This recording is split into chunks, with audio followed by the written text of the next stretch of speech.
Join me as I dive deep into the complexities of World War II and challenge myself to uncover what really went wrong with Blitzkrieg on the Eastern Front. Blitzkrieg, or Lightning War, was a military tactic that caught the world off guard with its speed and effectiveness.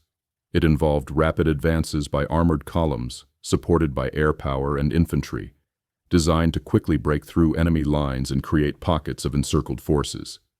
This tactic worked remarkably well in the early years of World War II, particularly in Poland and France.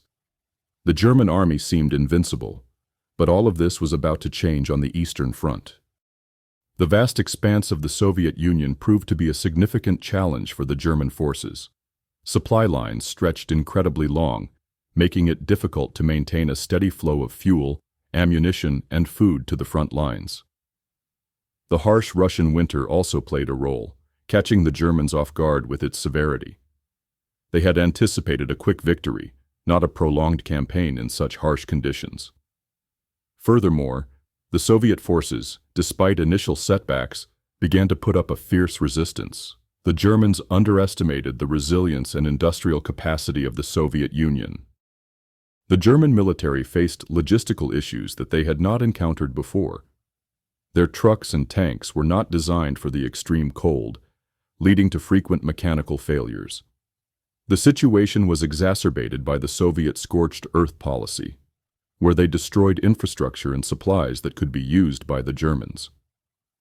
This combination of factors severely hampered the effectiveness of Blitzkrieg.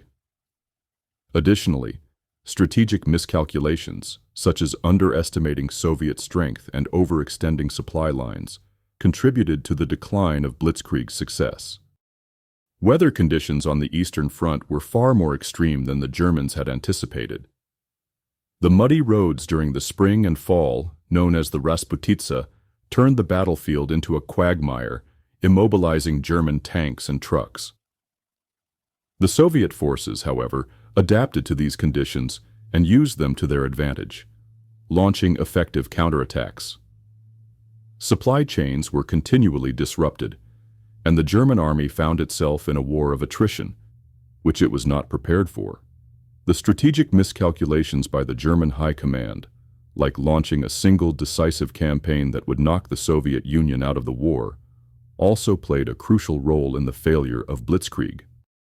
One pivotal battle that exemplifies the turning point in the Eastern Front campaign is the Battle of Stalingrad. It marked a catastrophic defeat for the German army, with over 300,000 soldiers trapped and ultimately forced to surrender.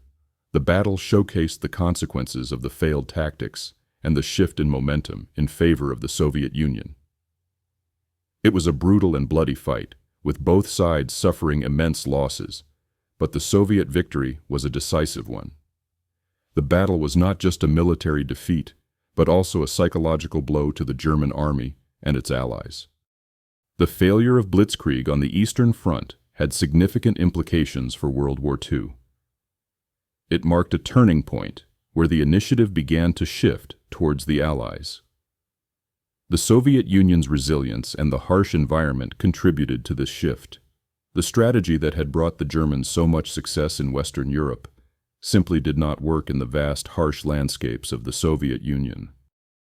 If you have any thoughts on what went wrong with Blitzkrieg, I'd love to hear them in the comments below.